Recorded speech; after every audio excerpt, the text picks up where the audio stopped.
said you've been having a hard time getting into content creation? Yes. I'm very introverted, so getting into content creation is like, I feel like I'm forcing myself to expose parts of myself and it feels uncomfortable. But when I do it, I realize that the people who follow me and support me, that they always gonna have my back. So regardless of what I'm doing and posting on social media, my people are gonna support me. I find it fun personally. So like making the content, putting it out, that's part of it. That's part of the process that I like. Some people don't. You yourself are you're an artist. You paint and stuff. So like most not most people, but some people, they just want to do that part of it. Mm-hmm. If they make music, they just want to make the music. They just want to make their videos. Or so making content is like, it's like most artists are forced to be content creators, whether they want to or not. I don't know, which parts of yourself do you feel like you're uncomfortable showing? Because I guess you're comfortable with showing your pieces. Yeah. But not maybe like who you are as a person. Well, I feel like with the painting stuff, for me personally, it's a very sacred moment, like when I'm painting and in that mode. Like I'm painting and then next thing you know, 5 hours has passed. And it's like, it's hard for me. Like I can set the camera up and I have been doing better with that, setting the camera up, just letting it film and just watching it. But like, I feel like the whole process of creating for me personally with my paintings are very sacred, and showing that to the world is kind of scary.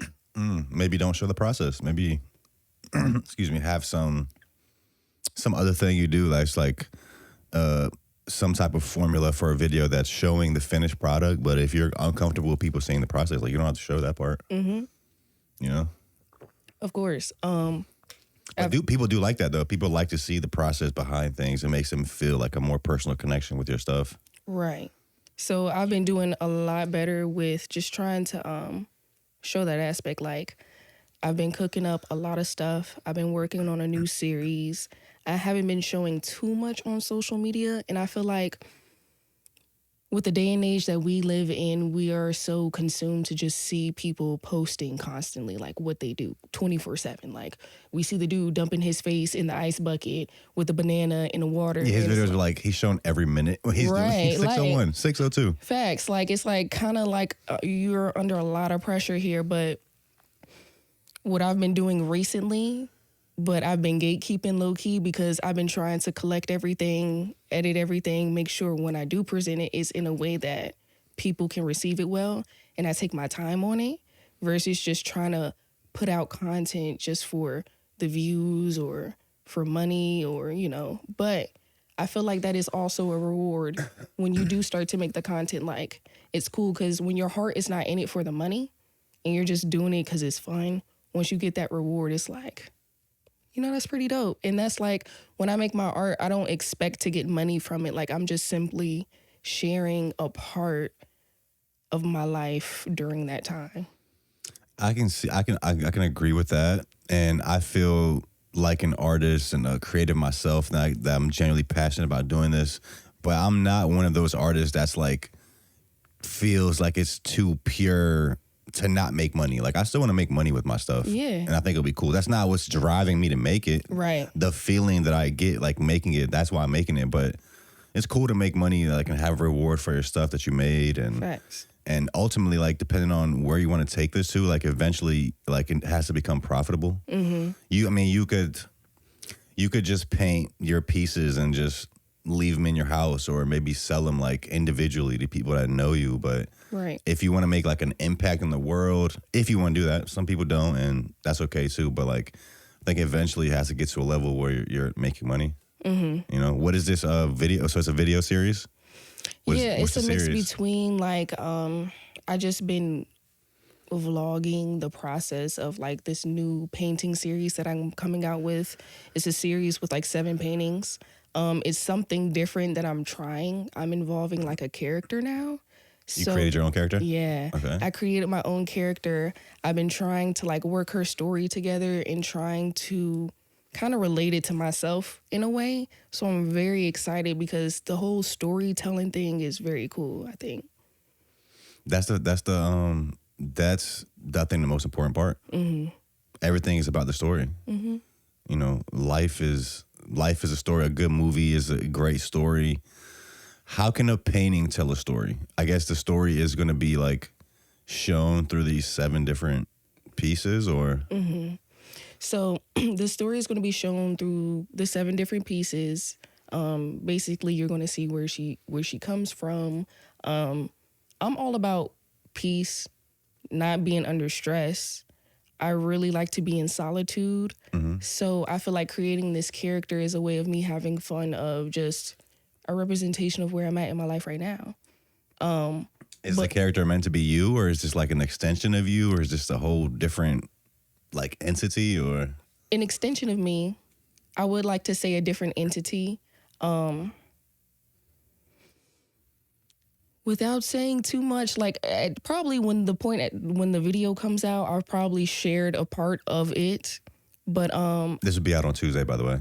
Tuesday. Yeah, before Tuesday. maybe sooner than you thought. A little sooner than I thought, but cool. But yeah, like preview, a little sneak peek. But yeah, I'm very excited about it. I feel like art for me, it kind of started as a hobby.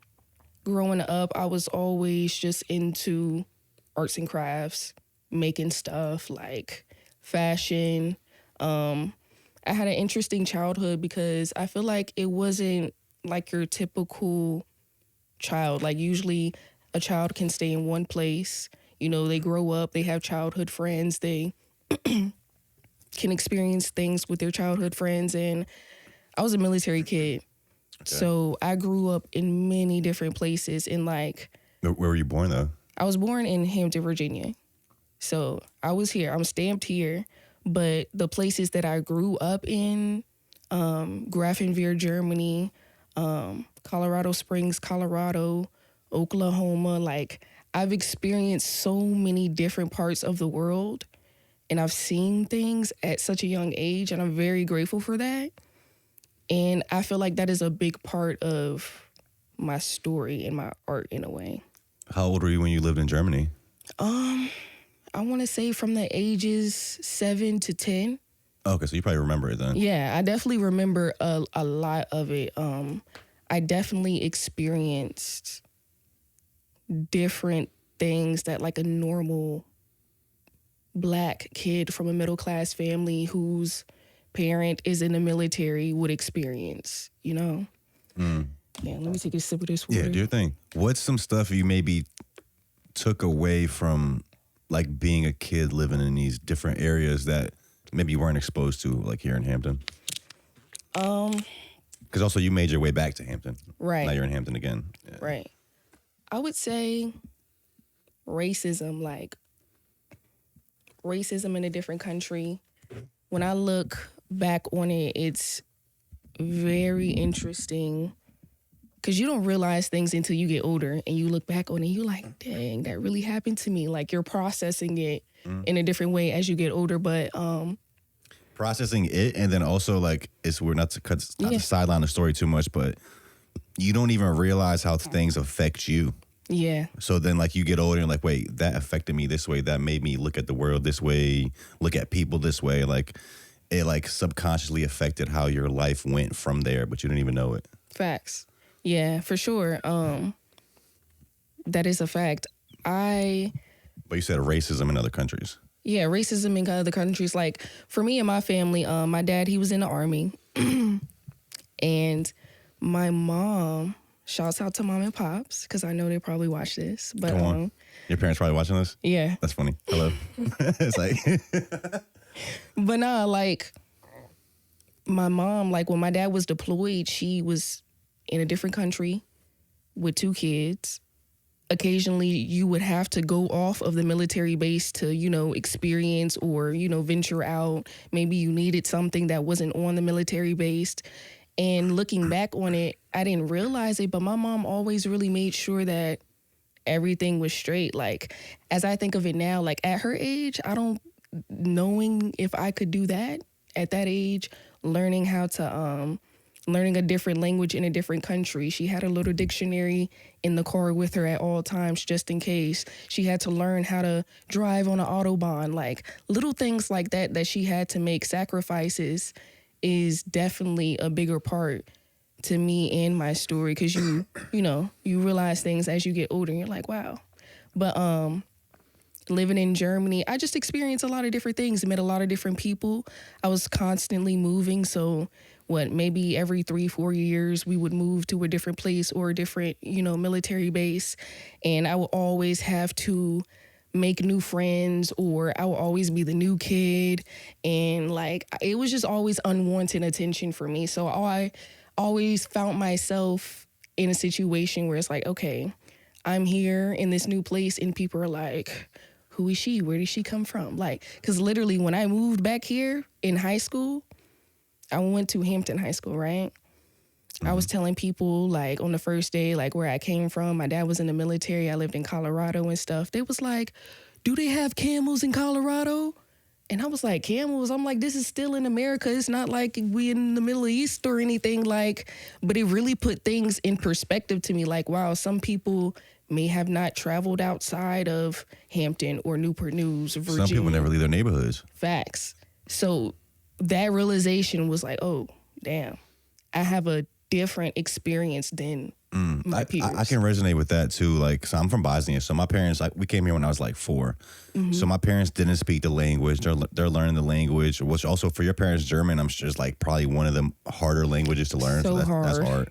But so we came here, like, being an immigrant in America looks a lot like you learning English way better than your parents. So even from like 7, 8 years old, I'm like talking on the phone to just random like professional people from my parents. Like, they're calling the DMV or the hospital, like anything important, like the phone calls. As a kid, I'm talking for my parents. Like I'm translating. I'm a translator as a freaking elementary schooler for important shit, right? So I've been to a few different countries. I've been to Bosnia. I've been to a few different countries in Europe. What that really did for me, it just really...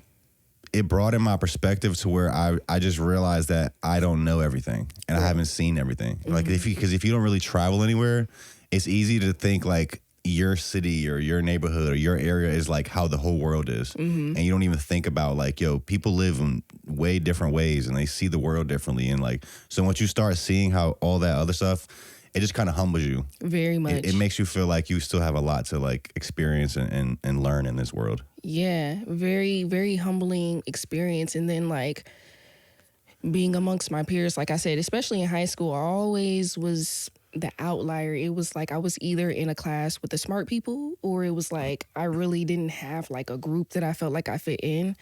I played soccer. I really stayed to myself, but I really didn't get into art really until college. College was really my stamping point of how it all started. Painting. Yep. Come in, bro. This is Karen. What's up? Hey, hey. This is Artcedes. This is Dre. Hey, hey. How you doing, bro? Nice to meet you. So you start really your art journey in college? Yeah. Okay. So, what was it, my sophomore year? So by the way, for background information, I went to the University of Lynchburg in Lynchburg, Virginia. Oh, okay. So we can get to this eventually, but I saw that they published you in the Lynchburg prison. We'll get to that, but okay. Yeah, they did on your Nardwar shit. Yeah. Type shit. Yeah. So University of Lynchburg, PWI. I'm Black. So it was a lot of tension there when I first got there. You know. Wait, what is PWI? Predominantly white institution. Okay. And then HBCU is, historically Black university. Yep. So I was there in Lynchburg. It's really in the boonies, in the Blue Ridge Mountains. It's about 3 hours away from here in Hampton. Very pretty city, right? Liberty University. I don't know if you saw that video of that track meet of that girl who hit the girl in the head with the baton. Oh yeah, recently. That was at your school? That was at Liberty University. That's the largest Christian university in America, basically. Okay. But that happened at Liberty, but the kids were from here in the 757. I thought The girl that hit the person is from 757? Yeah, I think it was I don't know too much about that, but I saw the video. On the video, it looks like she hit the girl. And then she's like making videos crying and stuff and like, I was like, doing press conferences. Like, you clearly hit her on the head. Not the victim. But so for reference, like, Liberty University is like one of the biggest Christian universities there. And then University of Lynchburg is like a liberal college over Close to the to side. it. Yeah. Okay. So I went to the University of Lynchburg, previously known as Lynchburg College. And it was a very interesting experience. As a Black woman, I feel like it was a necessary thing for me to go to and experience like different things, especially like academics wise, trying to get my degree, you know, trying to go out into the world, experiencing different people. But how my art really started, it was a pageant, a beauty pageant going on for Alpha Phi Alpha Fraternity Incorporated. They had their Miss Black and Gold pageant at the University of Lynchburg. And I was like... So you were in that fraternity? I was in the pageant. So Alpha Phi Alpha Fraternity Incorporated is one of the Divine Nine Greek institutions, but they host like events. So the event that they hosted was like a beauty pageant to like raise money and just get their name out on campus and stuff. So I was a contestant on their like beauty pageant event, right? So it was me and two other girls. Mind you, we are at a PWI. It's not a lot of Black people here, but the organizations that we have brings us together. Mm-hmm. So they were like, yeah, you have to do a talent for this beauty pageant. And I'm like, a talent? What talent? Can I sing? Can I rap? Can I dance? Like growing up, I danced. I did ballet for 12 years to the point where I was in point shoe. Like I was always involved in something, but like actually doing something like, hey, look what I can do. I didn't really recognize it until that moment. But I was like, okay, talent. I was like, well, I've always been crafty. What if I just do a live painting as my talent? So for my talent, I had like a 6-minute instrumental up in the background, and I just started to draw. It was a contour line drawing, and basically a contour line drawing is just like a basic line drawing of like what you see. It could be of random things or whatnot. Also, while she's talking about that, Karen, can you look that up? Contour line drawing? So I was doing that, and the cool thing about it is when I was doing it, I didn't pick my pen up off of the canvas. At all? Yeah, so it was legit like one line that I did. And I just did it randomly because I was like, you know, I could just do something, because in high school I was a debutante. I don't know if you know what a debutante is, but it's like basically where young girls come together. They learn how to eat properly at tables, how to set tables, etiquette and things like that. So I had experience of being in like formal settings. Yeah, formal settings. And at that time in high school when I was a debutante, I had like did this painting or whatever. So I was like, you know what, I'm gonna just do the painting. After I did the painting. So wait, what'd you do the contour line drawing of? It was just random faces. As a face? It was just different types of faces, like all together. It was. And you did it in 6 minutes? Mm-hmm. Okay. I did it in 6 minutes live. Like, stuff like that? Yeah, stuff like that. Okay.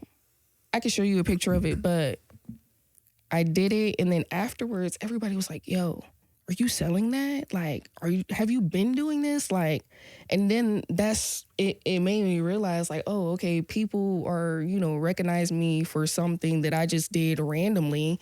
You know, maybe I should foster this and getting to it to potentially bring it into something, because originally when I came into college, I was a nursing major, right? I was a nursing major.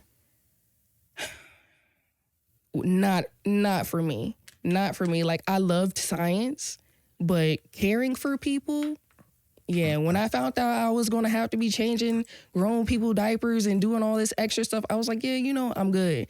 And then right when I changed my major, COVID had happened. And I was like, I'm glad that I changed my major because a lot of the nursing majors, they had to get their hours with doing real experience in the hospital. And at that time, I was like, man, I dodged the bullet because that is kind of dangerous right now. Like, but I changed my major. So I was a communications major, emphasis on media tech. And then I had a double minor in graphic design and marketing is what I changed it to. So, But so while you do this pageant, you do this contour line drawing. First of all, did you win the pageant? And like, what did you do after that? Did you start painting more like right after that, or? So, did I win the pageant? No, I was the first runner-up. Second place. Yeah, second place. And what was the girl's talent that one? Lift every voice and sing. Yeah. And like, I respect it. Like, it was the Black National Anthem. Like, it was cool. She had the graphics in the back. It was cool. Like, I respected it. But I feel like it just put things into perspective to me. Like, okay, people are going to pay attention to certain things. You still need to be yourself, regardless of what people like right now, or the fact that she won, that shouldn't even hurt your feelings right now. And, yeah, I got second place. And the crazy thing about it is when they were announcing like first, second, and third place, they had the nerve to be up there and be like, by 1 point. I said, 1 point? By 1 point. You had to say that on the mic. Like, for real, I just would have just been better off you just not saying anything. But you're so close. But yeah, so close, but quite. Not enough. But it really put things into perspective. It really inspired me to go hard. We had to do like a public speaking segment. Mm-hmm. Basically just saying like, this is my name, this is where I'm from. For the pageant. So. Yeah, for the pageant. And it was so crazy because at that moment when I was standing in front of the mic, I was looking at about 60 people and they was looking at me. I knew, I was like, oh, this beauty pageant stuff is weird. Like, you really have to put on this facade. And the fact that I'm up here, I know that I'm not that, and I feel uncomfortable. So during my speech, I was like, good evening. Good evening, ladies and gentlemen. I blinked out. Like, I couldn't remember what I wrote. And granted, they told us like 2 days before, yeah, make sure you come up with like this little paragraph to introducing yourself. But I was like, yo, like, I'm having this experience right now. This is really like a altering brain chemistry moment right now. Like, but at that moment I was like, okay, but I ended up getting through it. And it was so funny because it was one person in the back like, you got it, baby. You got it. Keep going. You got it. And I was like, you know what? That makes me want to cry even more. Did you finish the speech? Yeah, I finished the speech for sure. I finished through it. I mustered it up. I finished through it. I walked off. But then right after that is when I did the drawing, the contour line drawing. Oh, so the speech was first. The speech was first. Yeah. Then I did the drawing, and I noticed in that moment too, like when I was doing the drawing, the fact that I was nervous and I messed up my speech before didn't even matter because I'm just sitting up here drawing. Like, y'all are looking at me, but I'm not looking at y'all. I'm just drawing and I'm chilling. And it was really one of those things like, okay, this might be something that I need to look more into because I feel good doing it. When I did it, it didn't feel like it was too much pressure on me. So it was chill. But yeah, after the fact, people were like, are you selling that? Yeah, did somebody buy it? At that moment, no. I was holding on to it. I was like, this is pretty cool. So I had it hanging up in my dorm room for the longest. Like, I held on to it. But right after when that happened, COVID happened. So all the contestants who was going to go up to the next level ended not doing anything. And that was another thing that put into perspective. It was like, wow, so everybody's learning something from this thing. Like, despite if you was going to be the number one winner, what did you learn? Because everything is shut down right now. Like, so I was just learning a lot from that. But while I was in Lynchburg, I had this internship at this art gallery. It was called the Academy Center of the Arts. They really started me off, and I really am grateful for them because when I was doing my internship there, learning things about hanging art pieces, doing things around the city, hanging art up around the city, talking to locals, I was learning a lot of things about art, and it really started to get like my heart involved into it. But they really helped me get my first art piece in an official gallery. So I had that art piece. It was titled Inclusivity. And basically, the meaning behind it was like, you know, I'm at a PWI, predominantly white institution. It's not a lot of people who are, you know, different. So I just wanted to make something like for all my folks, for all the people that I know who are, you know, of other ethnicities, I see you. That's what it was. But that art piece was in like an art show in a Druid art gallery. And it was on a first Friday. I was so excited. I was like, yo, I got my first art piece in this official gallery. I'm lit. Literally, in the first 15 minutes of the first Friday opening, it had a red dot on it. That means it's sold. Yeah. So it had a red dot on it. How much did I sell it for? $1,000. I had it up for $1,000. First, did you have to split the money with the gallery, or you got to keep everything? I had to split the money with the gallery. I think I ended up getting like $750. Okay. But then that was another thing that I learned too. I was like, oh, okay, if I'm going to do this, it's always going to be a chunk taken out of it. So like that is going to be a given. I mean, honestly, you can't be mad at that. Yeah. They're creating the space to where a buyer would come and buy that. Facts. They might not just see your painting on the street and buy it. Right. You know what I mean? Yeah, for sure. It helps you present your piece in a professional way. Mm-hmm. Right? Yeah. And during that internship, I was learning a lot. I was really appreciative that they let me even have my art in there. And you do this internship after the pageant. So this is after you do the pageant, you do this drawing. It piques your interest, like, you know what, like, I kind of want to do this. Yeah. And is that what, like, is, because, I mean, at the time when you did the pageant, was doing that internship at the gallery even on your mind? Or that's something you, like, discovered after that? I really discovered it after, because during the pageant, they were saying, you know, like, after this, like, what do you want to do after this? Like, if you were to You're like, win, I don't really know. I just want to. Facts. Like, I don't know. Like, I know it's some money involved. Right. Like... She's like, not speaking. That's not what I want to do. Yeah, like. So your piece sells at this first Friday. Yeah. $1,000. Right. They put a little red dot on it. Yeah, I meet the lady, right?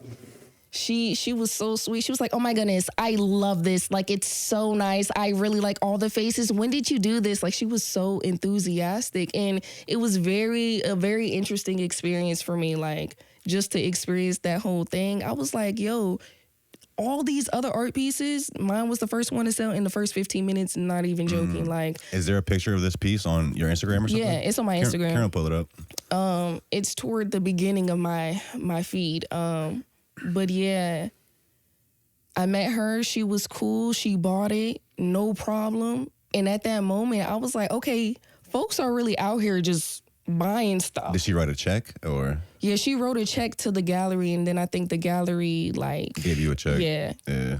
But it's Artcedes. Yep. Mm-hmm. Yeah, give her a follow, bro. Stop playing. It's probably close to the bottom. One of her first posts. Yeah. Okay, but yeah, keep going. So you meet this lady that bought it. She was super enthusiastic about buying it. I'm trying to see what the piece looked like. Yeah. Okay, go up a little bit. Up. Okay, that middle one.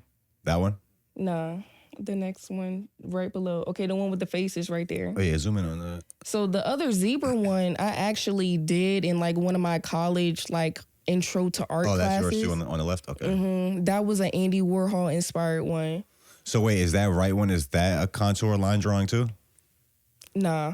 What's that called? That one is just pop art. Okay. I made that out of wood, and actually all of the individual pieces of the zebra I had cut out with like a table saw. I was sawing stuff. Like, I was really like deep in like the toolbox with it.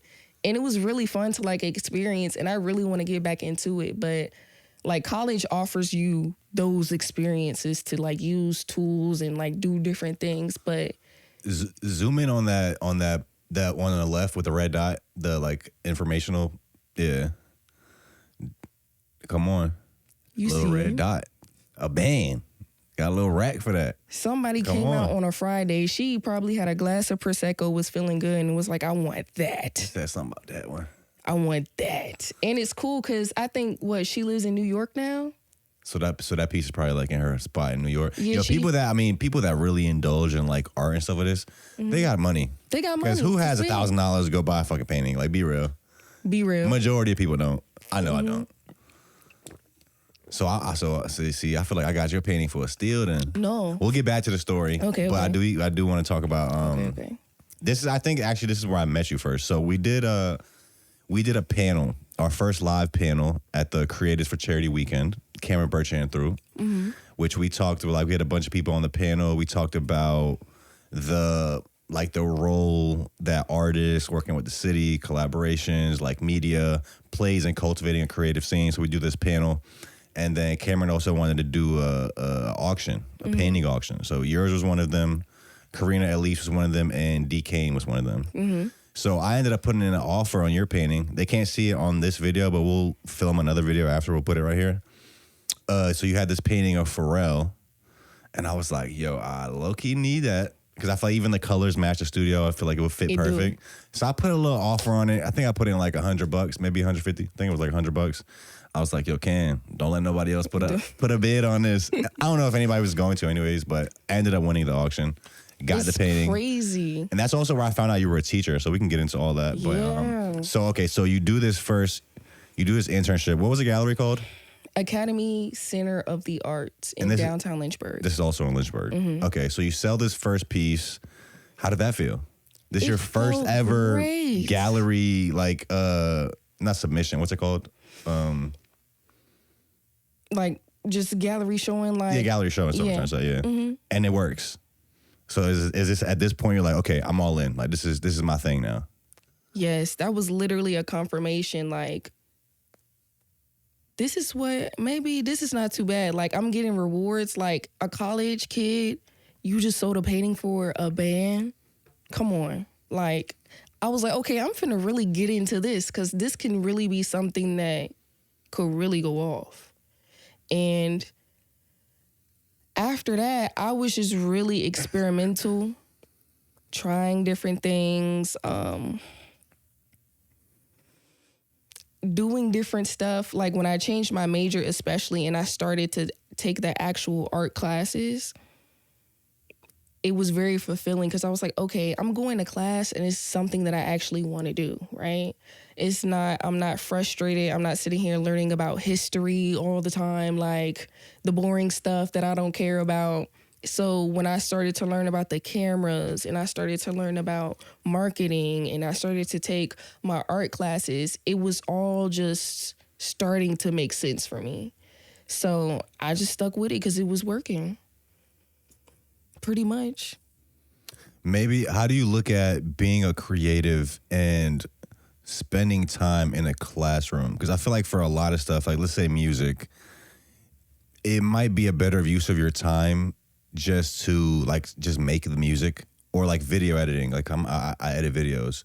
So like instead of like learning all about how to do something, you just like do it. You throw yourself into it and you find your style, which I think is the most important part. Maybe with art, it might be more beneficial to go to school at the same time because like you're learning about the history of art, like what has been done. Right. And then you can kind of like take from a little bit from like each thing you like.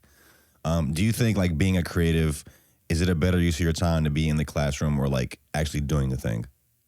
Both. I feel like you should always remain a student to your craft. Like, you're not going to always know everything of what you do. There's always going to be a better method that you probably haven't tried before.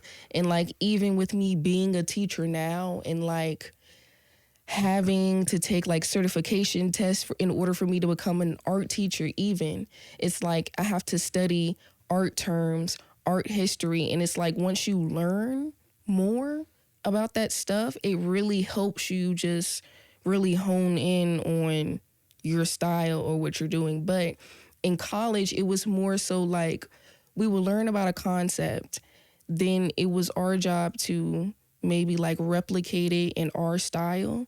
But I think the most impactful thing was the critiques that we would do. So like maybe the project would be, okay, we're doing a still life drawing. Let's do it. We're practicing. We're in the studio. We're drawing the still lives. And then when we're doing the critiquing, it really just gives you a different perspective on what people actually see about the painting or the drawing.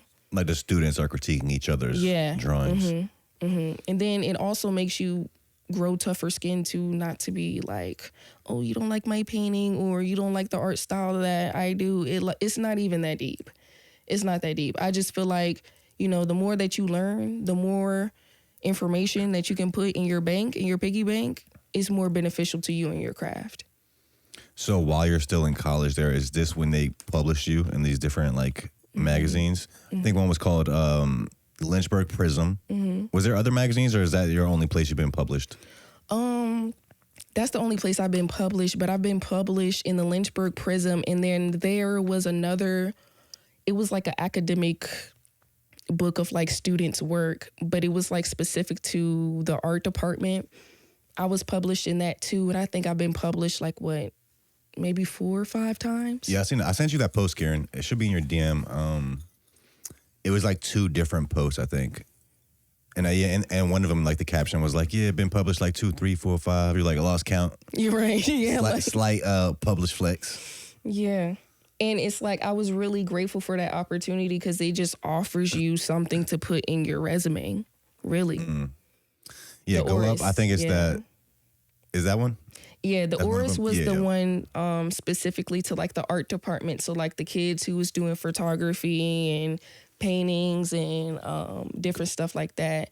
But the Prism was specifically for like literary. What is that supposed to be? Spine. Oh, that's a spine. Okay. Yeah, so it's a spine. Those are they're actually enlarged spines. Like they're huge. They're probably like the size of this light. That's how big they are. Oh, the full size painting, or is it like a? It's like a paper cutout. Oh, okay. So like I got a large sheet of paper, drew the spine.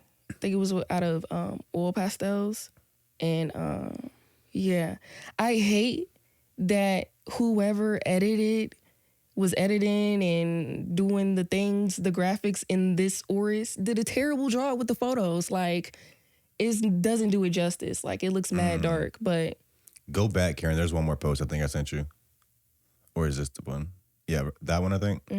This is a different one, right? Yeah, that's a different one. This is the Lynchburg Prism, I think. Yeah, and that's the literary magazine one. And it basically has, like, short stories, poems in it, and they would occasionally throw, like, photos and paintings in there. I always wondered what's the trajectory of an artist, like someone who paints. Like, I mean, you start out, you're painting just like for your personal, like for yourself. You can maybe get into galleries, you can get published and stuff. But like, what is the trajectory of like success? Like, what is the height of heights in being an artist? Like, what? Because I know D Kane right now, for example, at the level he's at right now, he's just doing murals like all over the city. People will pay him to come and do a mural where they're at. Right. But it's like, what is the? I don't even know. In 2025, who are like the most successful painters? Like, what are the heights of that? I'd say like it's some painters that I follow on Instagram. People really like their stuff. They happen to become viral one time and it always stuck, and people are just constantly like buying stuff from them. So I guess it's like any other medium now. You can create your own brand around your stuff and then you just sell it personally to people. Okay. I've been actually on a journey with this, trying to figure out like, what do you want from this? What is the purpose of this? Like, yes, I'm trying to share my story. Yes, you know, I'm trying to find my place in the world. But at the end of the day, to be honest, I just want to make art. Like, it's not even that deep. Like, it started off as a hobby. I've gotten so invested into it that I take it so seriously now. Like, I just do it just because, like any other, you know, profession or hobby that somebody would get into. But for me personally, I know that my overall end goal, I just want to be like a art director of a museum or a gallery. Like, I want to be the person who can curate something for, the first Fridays for this gallery, or the main person at the Chrysler Museum who kind of like oversees all of the art stuff, goes out, try to find different artists, things like that. Like, have you tried to apply for a position at any galleries? Absolutely. Yeah. And I feel like, especially after college, like, you're under the perception of, oh yeah, I'm gonna get a job because, I just got my degree, I just graduated. Yeah, I'm gonna get a job. It's not. Yeah, they want that real world experience. They want that real world experience, and then it's like, how do I have any real world experience if you don't give me a job? Yeah, that's the dilemma that most people find themselves in. So, have you tried to talk to Asa Jackson at the Contemporary Arts Network? Shouts out to Asa. You know who that is? Yeah. I feel like he might be able to point you in the right direction. Last year, I was in the contemporary artist workshop during the summer, and love that. Very insightful. Basically, it was different artists in the community. So people like Shots by Earl, Jasmine. It was a whole bunch of different people in just like the community who were in this workshop. And basically, we would meet up occasionally. We would have critiques, we would have conversations, we would go out on field trips and stuff like that. And we would just vibe with each other and learn things, collaborate with each other. And Asa, shouts out to Asa and Kira, because they really just gave me a lot of perspective on different stuff. They are really dope. They recently moved actually to North Carolina. Asa just got a new job. Yeah. What is Asa's job? I think he's actually the art director at some, I think it's in North Carolina somewhere. It's like some art gallery out of the state, and I think he's like the director now there. But he's still running the can though. Like the can, from what I see, is like the most official like arts like thing we have out here. Yeah. I mean, we have the Chrysler Museum, we have the Hermitage, you know about the Hermitage, but the Contemporary Arts Network, that's like the newest one, and they're the ones that are working with the most like upcoming people. They're actually, I think, like taking the time to develop artists and helping them develop, which I think is really cool. Yeah. Is this where Asa is at right now? The McCall Center. Yeah. I want to say he's a director, the art director, and I'm sure you know more than me about this, but from what I understand, most like famous painters didn't become like known till after their death. Is that true? Facts. Yes, for facts. I tell my students all the time, like, Vincent van Gogh, I don't even think it's either he only sold one painting in his whole entire career, or he didn't sell any at all. Like, until after he died and became popular. Like, the Mona Lisa has been showing for decades. So we have right here, I think Asa Jackson on one, because we do an episode like once a year, and he ran me through the whole history of the Mona Lisa on one of them. And I think it was the same shit. Like it wasn't until after the guy died. Yeah. This piece became like so popular, and like I think like countries were buying it. Like it was owned by different countries and shit. Like it was that big. Yeah, it's very interesting. The Mona Lisa is interesting because the Mona Lisa is one of the most recognized paintings in the world. And it's like that, it's just that one painting. So it's like, I'm cool of making 100, 200, 300 paintings, and one of them for that one to hit. Yeah, like I'm cool. I'm okay with that. Like I've recently became with the fact of just waiting my turn. Like it's okay that I'm not like super popping, millions of views, super popular, Kai Cenat, I'm doing this, I'm doing that. Like that's not a realistic. It's not realistic, but doing what you genuinely love and like are passionate about, that's what will like take you there. And that's what people want to see. There. Facts. And like you never know which piece is gonna be. Right. And to you it like doesn't even matter. Like you love all your pieces the same. Yeah. Same thing with music. An artist will make 1,000 songs for that one hit. Mm-hmm. Yeah. I completely understand that. I'm okay with that realization, like, because at the end of the day, I'm just making the art because I like the cool shit, you know? Like, what's the most slept on painting in history, you think, that should get more recognition? We're saying the Mona Lisa is probably the most famous one. Yeah. Is there like an underground, like, what's the most slept on one? Like, or like, underappreciated? I would say It's this painting. I was talking about this the other day. It's this painting called Blue Monday. Basically, it's an image of a black woman sitting on the edge of her bed, waking up on a Monday morning, and she's just looking like another day. And it's like, I've seen that picture growing up. Not to cut you off, I'm sorry. Karen, go to the 5G one, the SC, and then it says 5G. It's Hike 93, produce, or PROD 75 MUG. My bad. Internet's been kind of messing up lately. Okay, that's good. Blue Monday painting. I forget her name. We good? Okay, so you're saying it's not working? You typed the right password in? Is it on the 5G? Yeah, it should work. Maybe try to go back to the other one. Okay, I'm sorry. So yeah, you said it's a black woman waking up out of bed. Yeah, and she's kind of like sitting on the edge, like, and it's so relatable because I feel like it's slept on, because I feel like paintings, what makes them cool is the story behind it. Why was it made and whatnot. So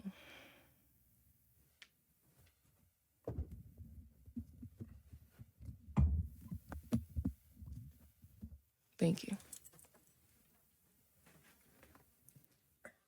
I don't know what's up with the Wi-Fi. I'm about to pull it up on my phone. I might just put it up in there and post. So this is the most underappreciated one. Yes, There we yes, go. yes. That one? Yeah, I feel like it's She had a long night. Or she said she about to get ready for a long day. long day. You know what I'm saying? I gotta get up and clean this Not damn Lizzo. house. I'm weak. I'm weak. Yo. Hey, So what? I understand I understand it because so she was raised in Chicago. so the painting, like, Okay, so the artist was Annie Lee. right, Annie Lee is the artist name.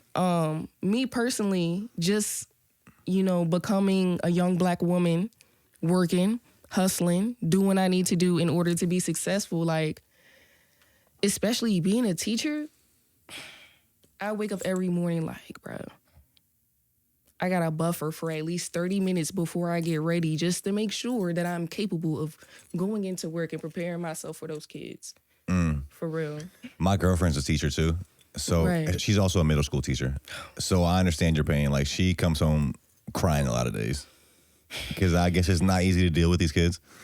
So you're doing this internship, you switch your majors. What year do you start teaching? So I was in college for an extra year. So a total, I was in college for about 5 years. That last year that I was in college, if my memory serves me well, I want to say 2022, 22, 23-ish. I was really just trying to figure out if you were teaching during like COVID. No. So you came in already when the kids were back in school. Yes. From what my girl tells me is like the talk of teachers is like COVID really messed these kids up. It did. Like, especially the kids that were in elementary school during COVID for those years when they weren't going to school. Mm-hmm. That, like, I think it like is set their development back a lot.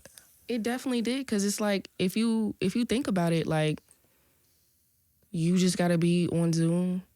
You just gotta pop up in the chat and just, be present, but you laying in the bed. It's not really like active learning. So it really messed up a lot of kids, because it's like, okay, some of these kids, when COVID started, they was in the third grade. Now they in the fifth grade, but it's like socially they're still stuck In third grade. Right. So Yeah. to a teacher, when you got 26 of them, it's an emotionally taxing job. It's very hard to do. And I feel like my first year teaching, I learned a lot. Like, I had a student who was a 7th grader, passed away from gun violence. And it was like, bruh, I just saw her Friday. I'm getting a call Saturday morning. She gone. Like, it don't make sense. Like, 7th grade, that was crazy. 7th grade. And like the whole story behind that was absolutely wild. very negligent behavior going on in that household. But you remember when we had that like 6-year-old out here with a gun that brought the gun and like tried to shoot the teacher? I think yes, that was in Newport News. I think. Yeah, it was in Newport News. Rich Neck, I think. I think so. But yeah, I think the teacher ended up suing like his parents. I want to say his parents went to jail. Yeah, the parent went to jail. She's serving time right now.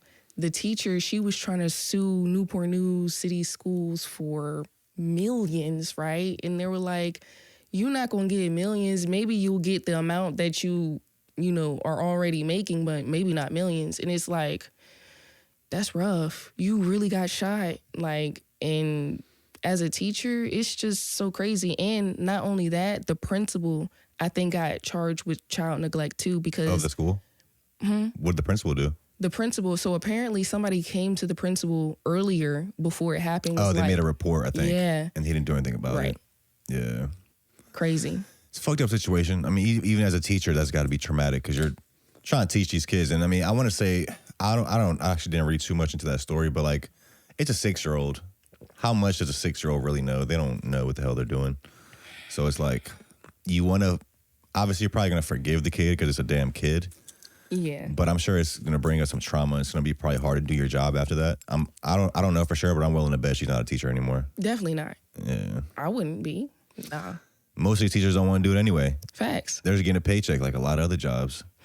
And but there is those teachers. We all had those teachers in life that like you could tell actually care, actually are passionate about the job, and they leave a lasting impression on you. Mm-hmm. I feel like you might be one of those teachers just because you're actually passionate about what you do. So your kids can probably sense that you're like, you actually love what you're teaching them. Yeah. So I think that probably like transfers to them a little bit. For sure. Yeah. I think my problem is I care too much. At this point, I've been into different schools, different cities, and it's very interesting because I work in Newport News now. And it's just very interesting because it's like I care for the kids. I care about their well-being. I care if they ate breakfast this morning. I care if they had a good night last night. Like, I care. But it's like, as a teacher, me personally, I got 180 students total. Imagine trying to care for that many students. Like, I feel like it's a lot. And sometimes as a teacher, you got to learn how to leave your stuff at work. That's what I tell my girl. Mm-hmm. That's good advice for any job. Yeah. Leave your job at work. Yeah. Don't bring your work home.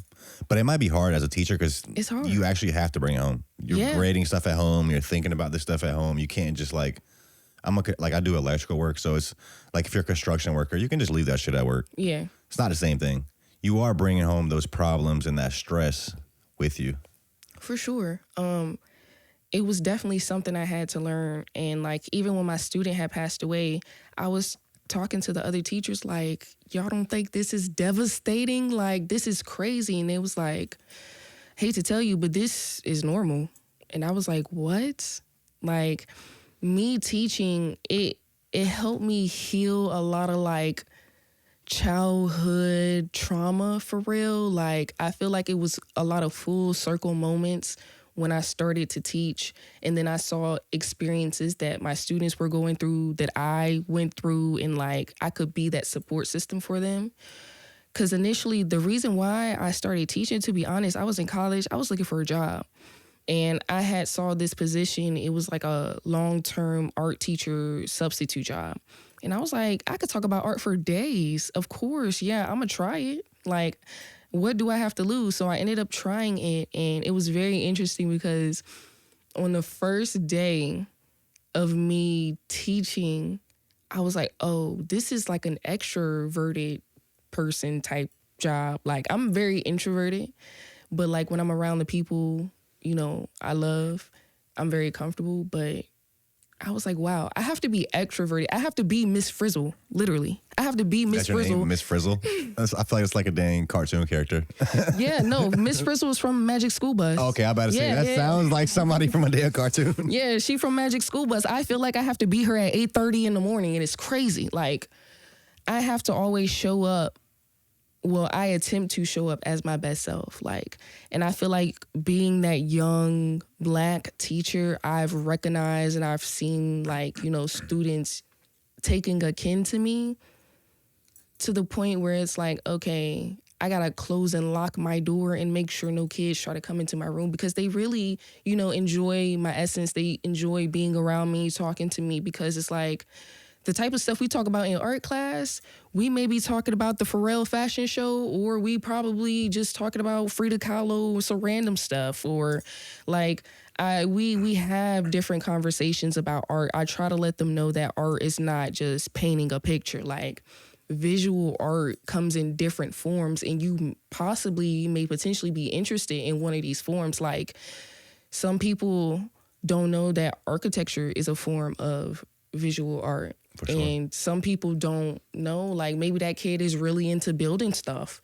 building Legos and doing stuff. And maybe I could be that person, be like, hey, architecture is a form of art. Like, get into that. Physical art. Yeah. And another example that I tell them about visual arts, car detailing. I was like, I know for sure y'all have seen that car around, the Scooby-Doo car, that guy who got his car customized as Scooby-Doo. Somebody got a Family Guy car, something like that is a form of visual art.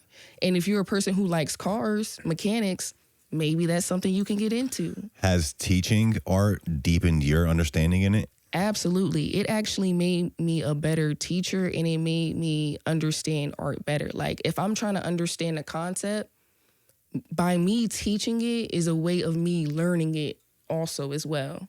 So it was kind of like a muscle I kept working, and it just became this thing where I'm just very knowledgeable on it. Mm-hmm. Another thing I was going to ask you on teaching too. So a big thing in America right now is the Trump administration shutting down the Department of Justice. Yes. Has this affected teachers in our area or in any way? Like, what are teachers saying about this? Like, how is the education system going to change moving forward because of this?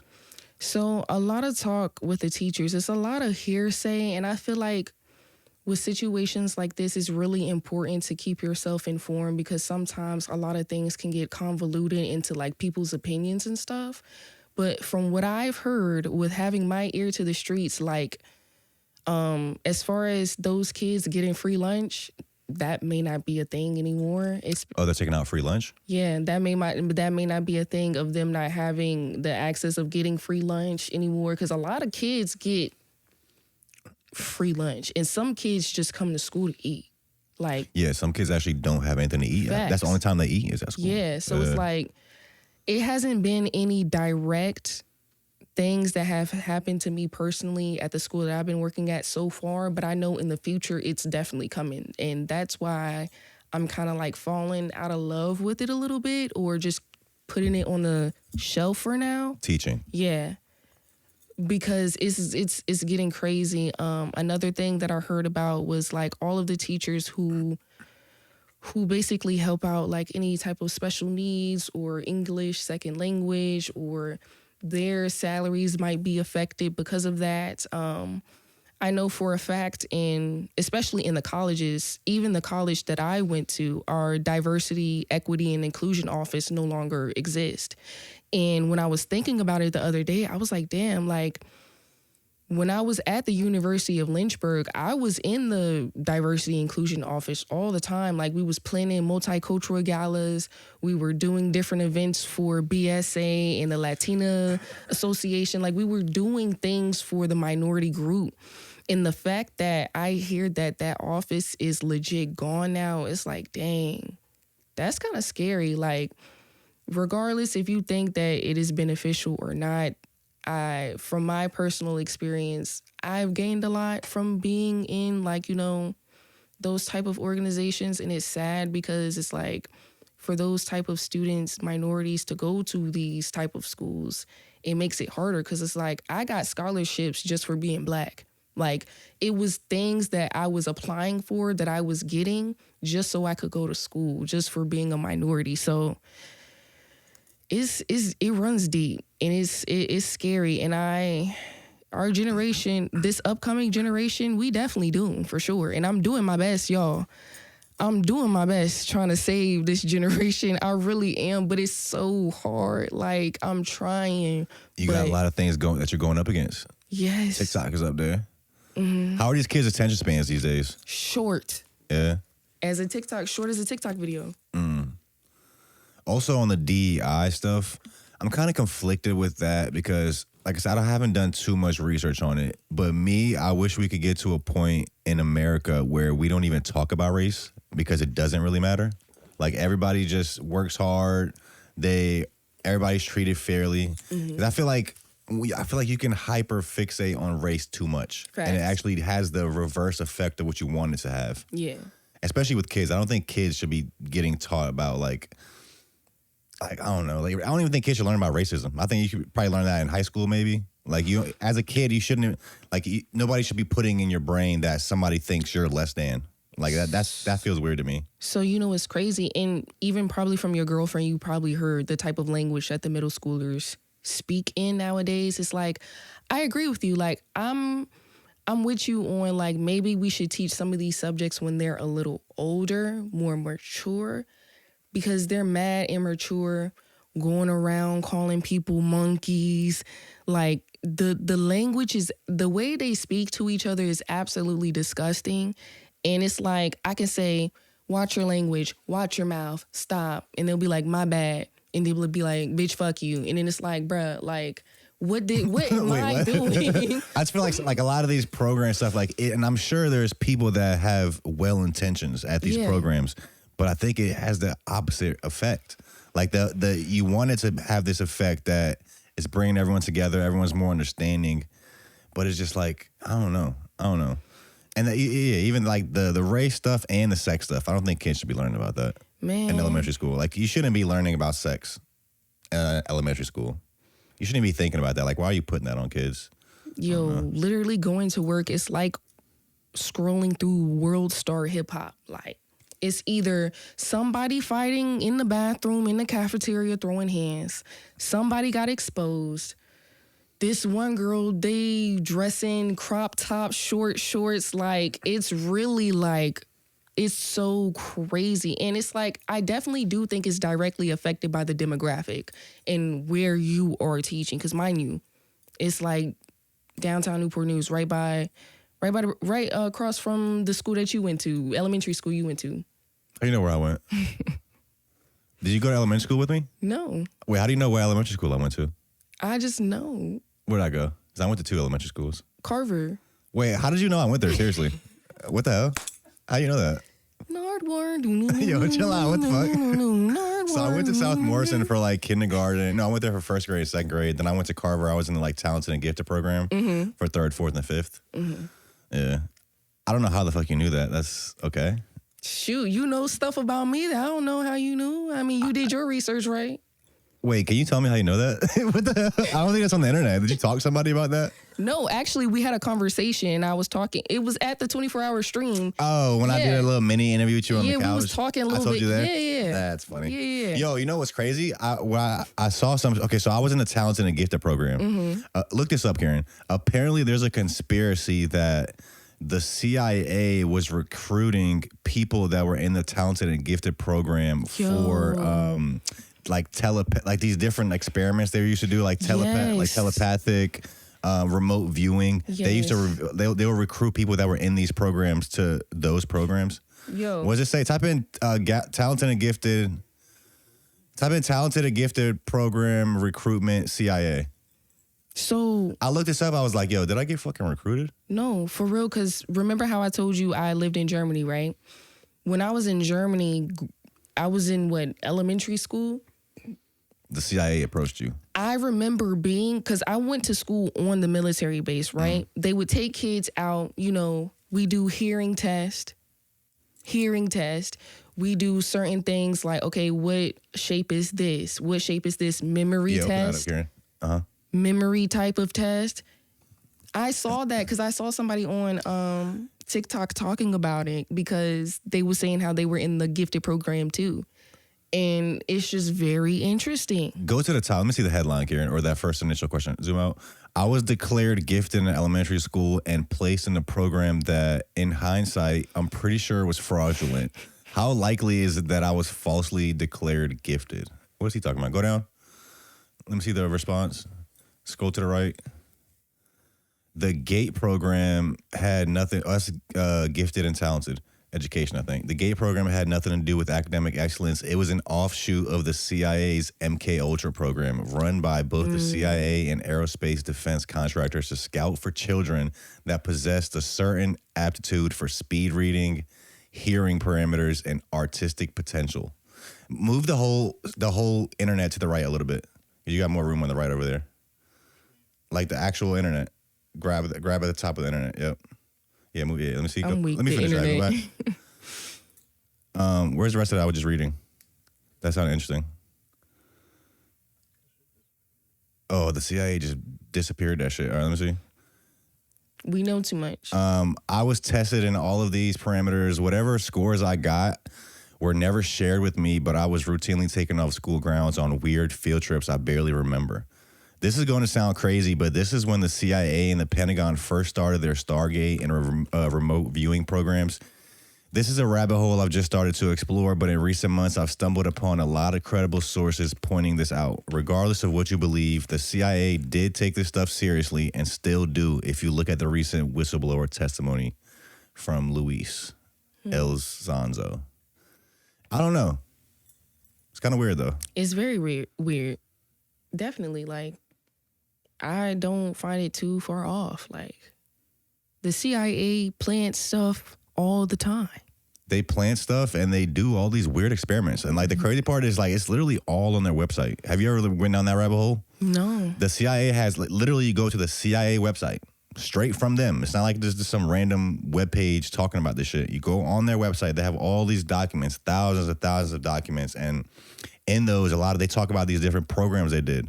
Like MK Ultra. Have you heard of this? Okay, so I remember people were talking about it on TikTok and they were pulling up from like MK Ultra. MK Ultra is the program that Charles Manson was in. So apparently they taught Charles Manson how to control people with psychedelics. Like how to create a lot of people say that the whole hippie movement was created by the CIA, like getting people on psychedelics, like and how to they had remote viewing where they'll have somebody like somebody would like close their eyes on the Stranger Things type time. I think so. Where they'll like tell you the coordinates and you'll like close your eyes and you'll see that place and you'll draw it out for them so they can get intel from that. Yeah.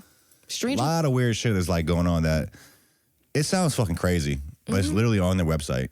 So I don't know. Oh my gosh.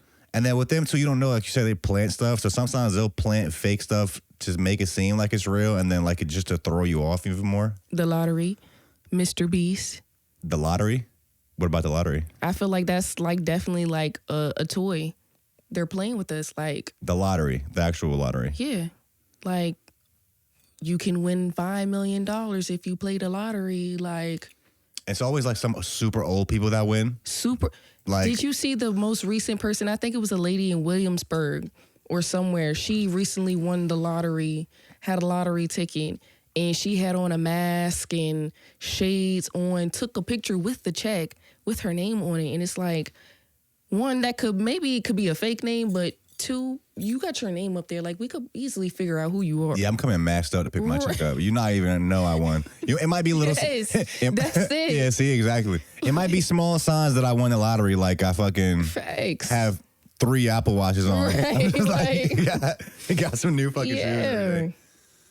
Yeah. I mean, honestly, the lottery might even be just a damn money scam for the government. Because think about it, everybody that wins, they get like half the money. Facts, because of taxes. Yeah, so you win $1 billion, you win $1 million, you really get a $500,000 because the government's getting the rest in taxes. So it's all just a money scam. They don't give a fuck about the people. Then like the people that actually win, they don't even. I don't know. You don't ever hear anybody that won the lottery like doing cool shit with it after. Yo, actually, there was this show on TLC. And it was called, it had the word lottery in it, but the show was about people who won the lottery and all the stupid stuff that they bought after they won the lottery. Like, people was doing crazy stuff, like buying a bunch of dumb stuff. And I was like, bruh, this is a good show. If I won like a couple $100 million, I'm probably going to put at least another $1 million into buying more scratchers. Like playing the lottery again, just see how many times you can win. Yo, yeah, like you're going to do whatever. Oh my gosh. Yeah. That's funny. Okay, so you're teaching right now. Mm-hmm. You say it's a challenging job. Very. Yeah, I don't know. From what I my hopes and what I've been hearing is that the Department of Justice was holding up a lot of progress that could be made in the education system, which I don't know if that's true, but I know that even I'm 29, so since I was a kid, we always felt like the education system wasn't caught up to today's times. They don't really prepare you for life. They don't even really teach you like how to be a critical thinker. I actually feel like they kill your joy for learning, because as a kid, you're like naturally curious and you want to learn about everything, and somehow you go through this system, which is schooling, and you end up on the other side like hating learning. Yeah. Which I think is like the opposite of what the fuck's supposed to be going on. No, yeah, for sure. Because when I was living overseas and I was going to school on the military bases, their whole curriculum was entirely different than how America's curriculum is structured. And sometimes it's different, like in each state it's kind of different on what they can learn and talk about. But what I noticed was like, okay, coming from Germany, you know, and then coming to Colorado or coming to Hampton, Virginia, I'm in class, I'm taking the SOL. I'm writing a paragraph. I'm just brain dumping, right? I'm brain dumping, writing everything out completely. My teacher, she comes over to me. She was like, after I took the test, she was like, has anyone taught you how to like organize your thoughts? I was like, what do you mean? She was like, I saw when you was taking the SOL for your paragraph, you was just doing a brain dump sheet. I was like, yeah, because in my mind, it just makes sense to just write everything out, then organize it based off of what I wrote. She was like, no, we got to learn. So main point 1, main point 2, topic, supporting topic 1, supporting topic 2. How to structure your thoughts. Yeah. So it's like, okay, like you learn different things. And 2, being a teacher, learning how my students learn, like they have a short attention span. So how can I get their attention in the midst of the first 5 minutes of class? You start doing TikTok dances and they all just pay attention? No, for real. Like I do that. I do all of that. Like I am the one teacher. They always tell me that I'm extra. I do the most. But it's like I have to, in order for y'all to really just understand what I'm doing. Like I could say, everybody sit down, please. Can everyone have a seat? Let's get settled. You know, let's do what we need to do. But no one would listen. Like they're so hard-headed. And this is not every kid, you know, but majority of the time it's a stressful process. Especially middle schoolers. Yeah. So I gotta be like, wait, I don't want you to go in the class. Wait. Yo, I just don't want you. Like, I just be making random stuff up, or like the language that they talk in. Like, I try to make sure that I'm up to date on like, what you say. Skibbity. They say skibbity. Oh my gosh, Miss Todd, are you skibbity toilet? Are you skibbity toilet, Miss Todd? And I'm like, what's some other like lingo they have now that we didn't have back in the day? Gosh, it's so many, like glazing. Yo, what else they got? So the whole thing with Pharrell, and I'm going to explain that story with Pharrell and why he's a staple in my life. But I made it a point to, because you were at the Piece by Piece premiere, right? No, I wasn't invited to that. I didn't know about that. I never get invited to stuff out here. Mm-hmm. Can I start inviting me to stuff? I wasn't there, but I saw the movie though. Okay. So I was at the premiere, right? In Virginia Beach. He came out. Like, it was crazy because I went by myself. And I was like, you know, I'm going to just come, you know, have a good time, get some popcorn. And I don't want to get too off topic. What was we talking about? We were talking about the lingo. Yeah. Okay. So basically, I made a whole lesson plan about Pharrell, right? So with a lesson plan, it's going to take like a couple of days. Like, we're going to do an activity with it. Like, it's going to stretch over a week. I guess they got tired of it. Miss Ty, you glazing. Like, you glaze Pharrell so much. All you talk about is Pharrell, blah, blah, blah. I'm like, yo, I'm just trying to connect the dots to y'all. I'm just trying to show y'all what I like, what is cool. Like, I want to show you something that's actually cool and it's actually worth something to the community that's not destructive. Like, we don't care about him. He's old. Right. Like, I'm like, dang, like, I'm not that old, yo. I'm 25. No, you're old to them. Right, I'm old to them. Yeah. So it's like, yeah, teachers are like parents. Like when you're a kid, you don't think your teacher has a life. Yeah. Outside of that, like she's a human being. Yeah. No facts. Yeah. Like I like to play instrumentals in my classroom. So sometimes I'll listen to like Tyler, the Creator, instrumentals, or MF Doom. It was one day I was listening to like MF Doom instrumentals, and it was this 8th grader. He was like, Miss Ty, what you know about MF Doom? I'm like, what do you know about MF Doom? Like, what? You're in the 8th grade. Like, what do you know about MF Doom? Like, you know Miss Ty, you don't know Destiny. He was like, oh, okay, all right, okay. So you made this Pharrell lesson plan like after you went to the premiere. Mm-hmm. I guess, do you want to touch on the story of this painting that we got? Yes. When did you make that? Because actually, I sent you a post too, Karen. I noticed that in 2 of your posts, I think it was like you like painting this thing live. I think one of them was at Kello's event, 2023. I think I was actually at that event. Yeah, that was. So did you do this piece like live at events? Yeah. I did it live. Go up real quick. I think that was yeah. See, that's like early stages. You see it right there in the back. Yeah, it was bare super naked. Early stages. Now go back to another post I sent you, Karen. There was one that she was, yeah, right there. Go over. No, keep going. Yeah, it was on the video. Well, that too. Yeah. Yeah. So that you were one. painting it at these 2 events.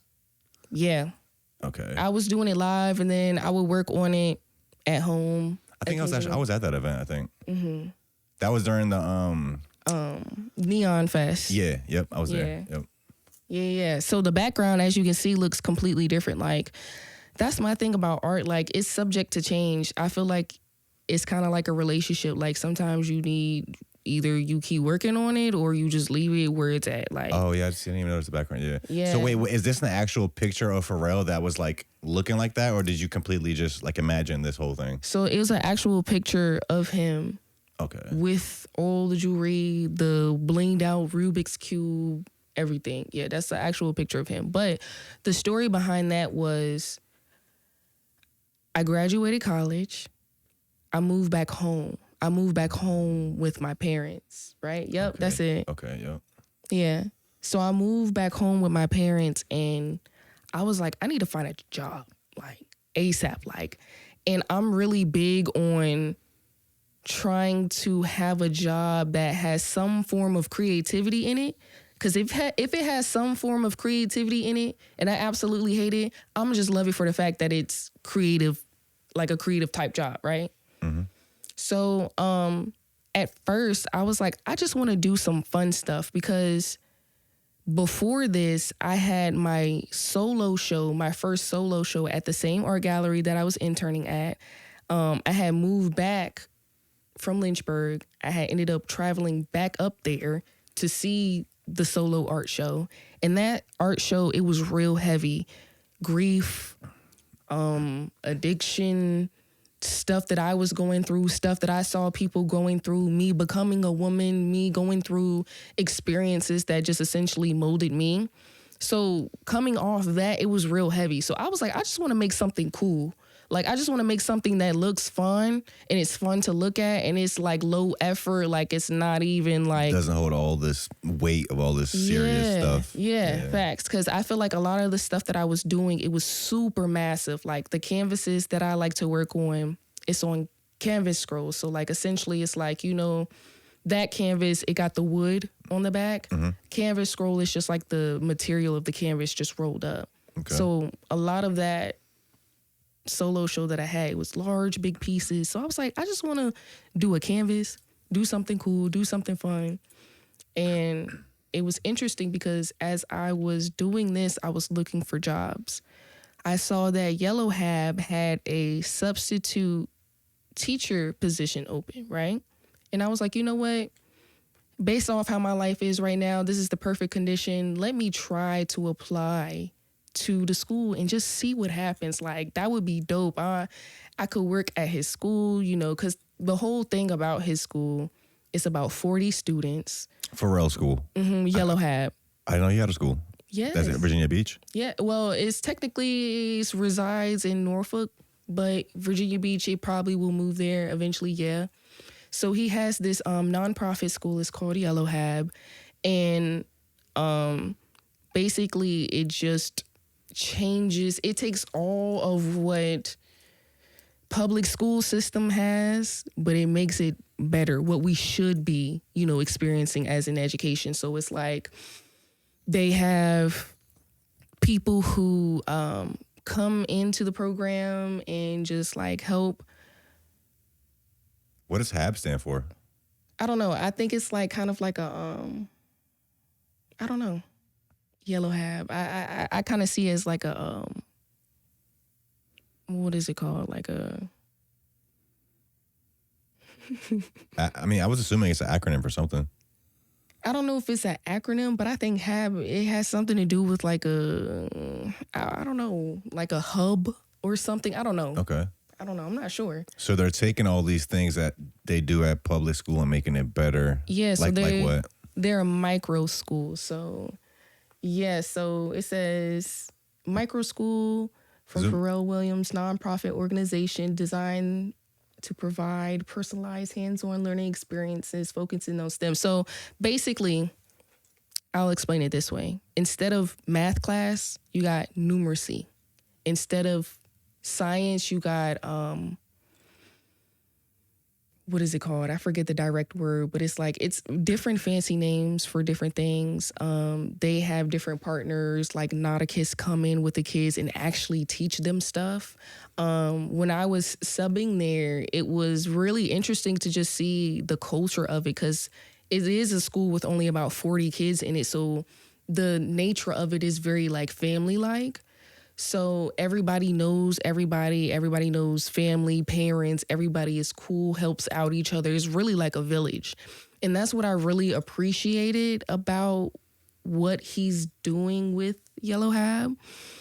So there's like a K through 12? Nah, so it has, I think right now they may be like 4th through 8th grade, maybe, I want to say, or 5th through 8th grade. And it's an actual school, like the kids are just going there. They're not going to like another school and then coming there. Nah, they go there. Like Pharrell, he comes and visits them all the time. He'll have some of the kids fly out into New York and do like different, promo videos or whatever. Like it's really dope what he's doing. And like you said, not a lot of people know about that aspect because Pharrell does a lot of things. So what made you want to leave there? Why don't you stay teaching there? Because the position that I had was substitute. So it was really like I was on call, right? So maybe one week I could go in for a whole 4 or 5 days, but the next week it's only 2. So it wasn't as consistent as I needed it to be for it to be sustainable for where I wanted to be at in my life, right? So yeah, I was making good money from it, but it wasn't as consistent as I needed it to be. And it hurt me so bad. It hurt me so bad to leave that because shouts out to Dr. Goodman. Shouts out to everybody who is at Yellow HAB because they always treated me so well, always spoke life into me, always encouraged me to just continue doing art stuff. They gave me opportunities. I ended up emceeing for their Black History Showcase show. And it was cool. Like I loved being at that place. And I don't know if it's currently still there, but they were operating out of the YMCA on Granby Street. So it was like they were using rooms, for the kids. But it kind of worked because it was like, it was working for the time being. But I think they recently just opened up a building. I guess they just looked it up on, is that ChatGPT? I guess HAB stands for hands-on, active, and blended learning. Makes sense. Okay. Makes Which sense. reflects the school's approach to education that emphasizes experiential and personalized learning experiences. Yeah, Okay. it's less of like public funding. Like there's a part on the website that you can go on and you can see. Who's funding it? Yo, it's some people. It's all like private people, just personal, like No, like I would say it's like people that we know, but it's like big staff brands. and faculty. Oh, that's the Goodman guy you were just mentioning. Yeah. Dr. Goodman. Dr. Goodman, yeah, he's basically like the Principal. Yeah. Yeah. Yeah, who's funding this thing, Karen? Yellow HAB. I never heard about this. But before. I know Pharrell has the brand Yellow. I've heard of Yellow. yeah, because Yellow, they do the Yellow Talks. They do like events and stuff. Mhm. Yeah. So Yellow HAB is an extension of Yellow. Pharrell's really doing like so much. He does. Yo, I was genuinely inspired by his movie. Yo. Like I watched Piece by Piece, and it's like it lets you know that bro was really from here, and he made it happen. And it's like, and also like I didn't realize that Teddy Riley coming to Virginia Beach and opening a studio was kind of what got Pharrell his break. Yeah. I didn't even know that. I was like, that's wild. It's so interesting because when I had made that whole lesson plan about Pharrell, I had to design it in a way to kind of make the kids care, like actually care about Pharrell. Like, why would I care about him? Like, so I would try to directly relate it to things like, oh, you seen Minions? Like, he made the songs in the Minions movie, right? You seen Minions, right? Because they might not even know his songs for real. Right, they might not even know his songs for real. But I showed that movie Piece by Piece. I was playing it in my classroom earlier this week because it was, the week leading up to spring break, and Pharrell had to redo the 7th grade over again. A lot of people didn't know that he had to do the 7th grade over again, and I emphasize that part so much to my students. It's like, as successful as he is, maybe he wasn't on his P's and Q's as he should have been, but he had to redo it. And it's very possible that you might have to too. But in reality, they're not going to make kids redo grades over or redo a grade over. That don't happen as often anymore as it used to. That was the funders. I just saw Louis Vuitton up there. Not Louis Vuitton put in that. That's fine. Oh, yeah. The YMCA, Louis Vuitton, the Bill and Melinda Gates Foundation. That's random. Facts. I don't Richard really recognize Mille. any of those other brands. Richard Mille, okay.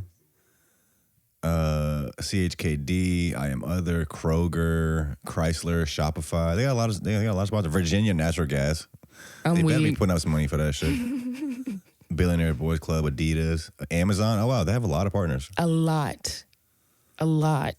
Okay. So like the dynamic in there, it's like, okay, they don't get regular school food. They get their food catered to them. Like, it's like they work with a business and they cater from that business, but it's like food that's freshly made from the garden that they have, like fresh foods. Like, you got grilled chicken, mac and cheese, and greens on this day. Like, yeah, Pharrell don't play by his food. We had a conversation with Shaolin up here a couple weeks ago, and she was telling us a story how Pharrell flew her out to his studio in Florida. For real? And he was like, "You hungry or whatever?" And she was like, "Yeah, I'll just get some like McDonald's or something." He's like, "We don't eat that." And he like showed her this menu they had in the studio, and she like ordered something off the menu.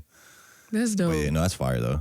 I actually met Pharrell's mom one day on a Tuesday. His mom was there At the school? Yes.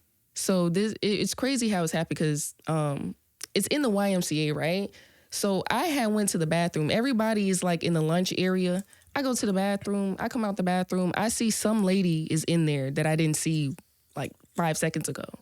And I looked at her. I was like, okay, she got style. Maybe she's a parent. I walk around the corner. One of the students is like, Miss Destiny, Pharrell's mom is here. I said, what? He was like, Pharrell's mom is here? I said, who? He was like, Pharrell, like the guy that owned the school. I said, I know who you're talking about. She's here now. I was like, yo, this is crazy. So I perked myself up. I was like, okay, she here. Let me go in there. I go into the lunchroom. I was like, let me make it look like I am a productive member of society. I'm in there picking stuff up off the ground in the lunchroom, sweeping, pushing chairs in, wiping tables down.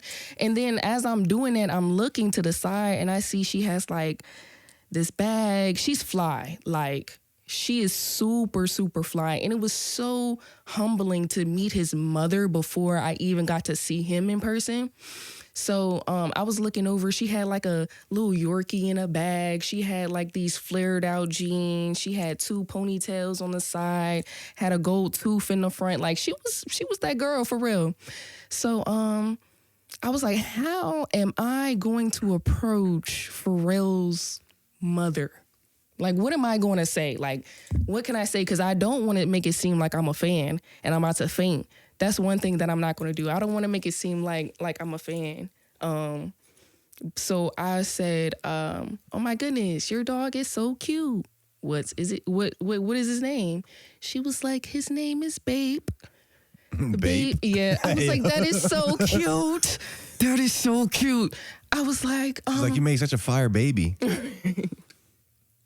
No, yo, I didn't know what to say. Like, I could have said so much stuff. Like, I could have really had the opportunity to just say some crazy or try to get put on. But to be honest, I was like, you know what? I'm not even going to be like that. I'm going to just keep it real regular. So we started having a conversation. She was like, yeah, he's bad. He was bad today. He ate a chicken bone out the trash can earlier today, so I had to fuss him out. Like, she was real humble, real cool, joking. She was like, I bought some donuts for Valentine's Day, you know. Sometimes I come here, I see that you're a new face, you're new. I'm like, yeah, you know, I'm a substitute teacher. And then she was saying how she used to be on the Virginia Beach education board, something. She used to be, I can't remember what exactly she was, but yeah, she did something with Virginia Beach in the school systems. Mm-hmm. But she was saying how that the grandkids, they, you know, hip hop from Virginia to Paris, and how she just kind of like, you know, homeschools them, helps out teaching them and whatnot.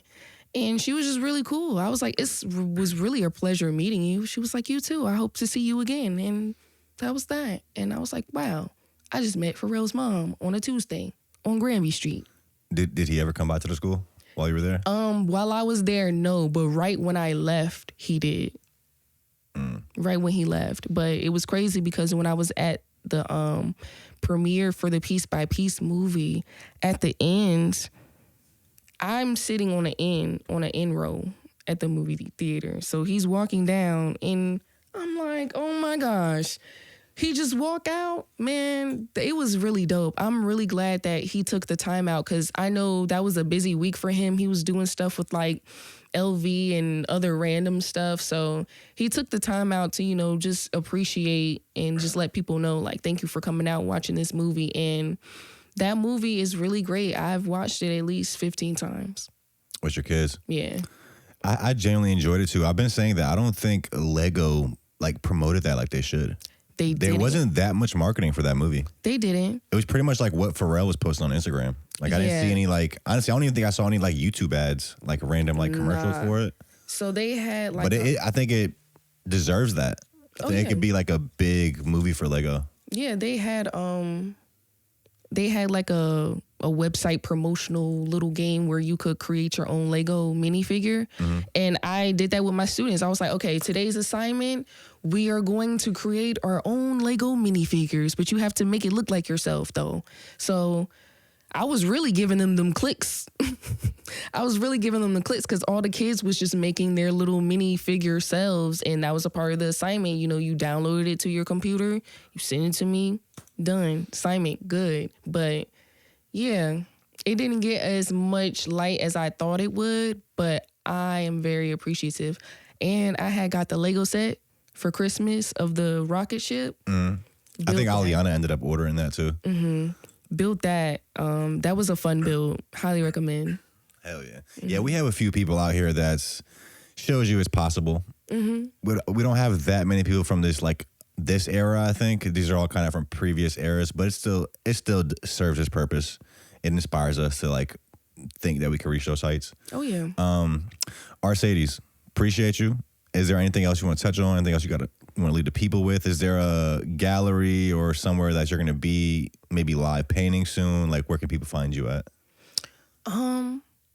For now, I just need people to just pay attention to my Instagram. Stuff is going to come out. Can people buy your pieces anywhere? Do you have a website or anything? Currently, I don't have anything up for sale. I have a Redbubble page. Redbubble is like a website where you can like upload your art and they will make and produce like tote bags, stickers and stuff. So I have a website where you can order stickers and stuff. Okay. But I don't really heavily promote it because it's not really on the forefront of my mind. But I don't have anything particularly coming up. I just been working on my craft, being a student, continue to do what I do best. I do have something for you, though, to show an appreciation of you buying my art piece, because I feel like anytime somebody spend money on me, that's like, I respect that. So even though you technically didn't even get the money and went to the charity, but facts. All love. All love. All love. Somebody got the money. But Camera got it whole time. whole time. Bought some backwoods with it. I'm weak. It's like, But this is a certificate of authenticity wow. to show that That's you so fire. own this art piece. So this my is God. yours. Oh my God. Thank you so much. Absolutely. Like, Bro, this feels so official. yes. This artwork is a one of a kind, authentic, original painting. All copyright and reproduction rights are reserved by the artist. Oh, so the title of it is New Boss. Yeah, because he was my new boss at a point. Bro, this is so far. Thank you for this. Yes, I really appreciate it. I'm absolutely. going to put this maybe right above it or something. Yeah, right above it would be cool. Come on. Hell yeah. That's so hard. Come on. Come on with it. Thank you so much. I'm expecting to see you being an art director at a gallery somewhere soon. So best of luck on that and whatever else you want to do. In due time. We appreciate you guys for tuning in. All of her links will be in the description. Yeah, we'll see y'all soon. Yes. Come on.